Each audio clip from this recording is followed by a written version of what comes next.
একটা কথা মনে পড়েছে, একটু বলে নি। এখান থেকে ওই গোপালপুর টোপালপুরে আশপাশ কতটা দূর হবে?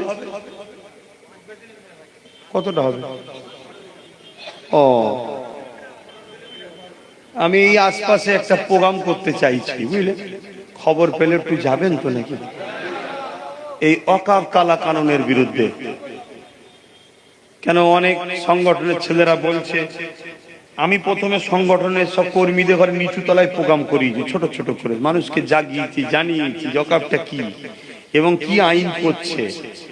এবারে অনেকে বলছে একটা একটা ডেট দেন। সেই জায়গায় তাদের রিকোয়েস্টে আমি চাইছি, 10 বছর ধরে আন্দোলন তো করে আসছি, আগামীতেও করবো ইনশাল্লাহ।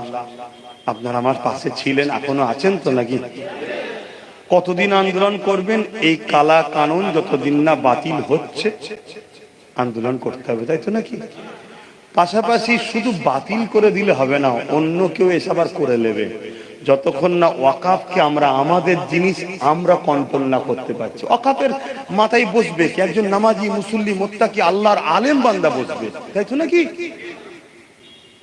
তার কমিটির মধ্যে থাকবে নামাজি পরেশগার আল্লাহওয়ালা দিনদার লোক থাকবে। সেখানে না দিয়ে সেখানে দিয়েছে কাকে? তাহলে এইভাবে বলেন আমার মসজিদ মাদ্রাসাকে শেষ করে দিচ্ছে, ছেড়ে দিলে হবে?